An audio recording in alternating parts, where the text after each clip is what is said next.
Pag talagang pinagsabay niyong kainin itong ibabahagi ko sa inyo, talagang mabubusog kayo. Siguro po tawagin natin itong merienda cena. Yung bang lampas na kayo sa pangkaraniwang oras ng pagmimerienda na bandang alas 3, pero napakaaga nyo naman kainin para sa hapunan. Isang kapiranggot na broccoli lang po itong nakuha ko sa refrigerator. Kesa naman po masayang, gamitin na natin. Hiniwa ko lang po ng maliliit at eto't nagpakulo tayo ng tubig at pasisingawan po natin ng mga 2 minuto. O hanguin na po natin. Para po sa akin, mas mainam na pasingawan ang gulay kesa po ilaga para hindi mawala yung nutrisyon. O magpakulo po muna tayo ng tubig. Lagyan po natin yan ng konting asin at habang iginagayak natin tong ating manok. Ito lechon manok. Pwede po kayong gumamit ng nilagang manok. Alam niyo namang mahilig po ako sa lechon manok na nabibili ko sa Costco. Hinimay ko lang po yung pitso ng maliliit at pagkatapos niya na itatabi muna natin sandali at maharap naman yung iba. Ito naman po ang ihanda natin. 12 piraso ng tinapay. Kahit ano po, kung pandesal ang gusto nyo, okay din po. O pagkatapos nyo, ilagyan po natin ng palaman. Ito po ilalagyan ko ng ubi jam. Ang bawat isa, yung kabilang pisngi lang at yung kabila naman itataklob po natin dyan mamaya. O kumukulo na yung tubig, ilaga po muna natin yung spaghetti. O ito naman po, lagyan po natin ng ginayat na keso ang ibabaw ng ubi jam.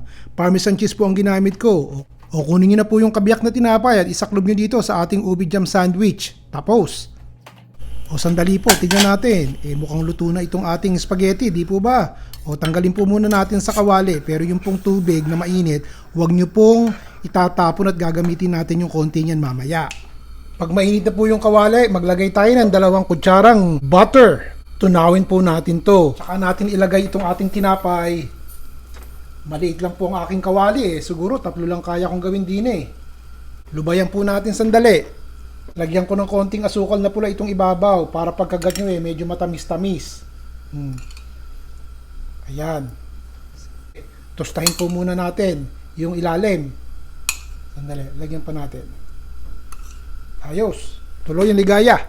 Tignan natin, baliktarin natin Yun. Ito pa. Ganda ng pagkakatusta. Talagang mapula-pula ng konti. Lagyan po natin ng gatas, yung ibabaw. Para talagang creamy ang dating. O, yan.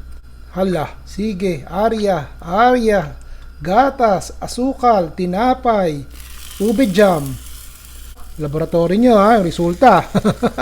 Tignan nyo muna. Pagkatapos, baliktarin ulit natin.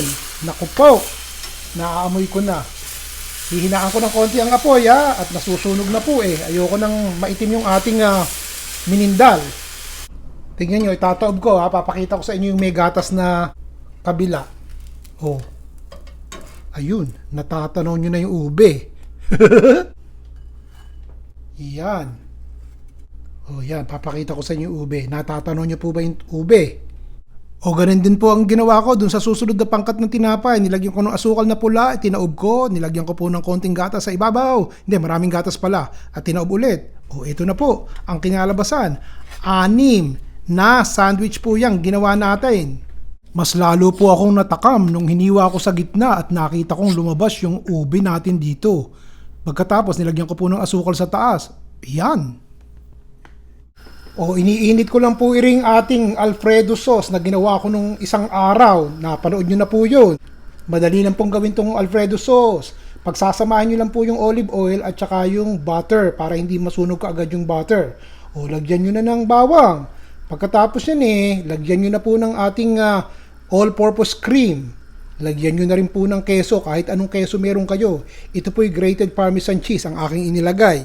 Medyo malapot po ito Para lumabnaw-labnaw, lagyan po natin ng kumukulong pasta water.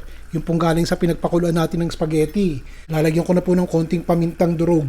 Kasi po pag inilagay natin ng spaghetti din kakainin lahat ng pasta itong ating sauce at magiging tuyo naman. Bago nyo po patayin, ilagay na po natin itong ating manok. Isama na rin po natin itong ating gulay, itong ating broccoli. Di nagkaayos. Pinatoy ko na po yung apoy at baka naman masunog. Halo lang po ng halo tayo ng konti. Bubudbudan ko pa ulit ng konting keso mga kaibigan. Parang kinulang ako ng konti So ayan, marami-rami na yan. Sarap yan. Kaya ako po tinawag na merienda cena medyo mabigat-bigat itong ating niluto. Pinagsama ko pa itong ating pasta Alfredo na may broccoli at manok. Pagkatapos isasama pa natin yung isa. Nagkaigin na. O di po ba, yan ang nakakabusog. Yan ang best merienda ever. Okay po ba yun? Ron Vilaro po.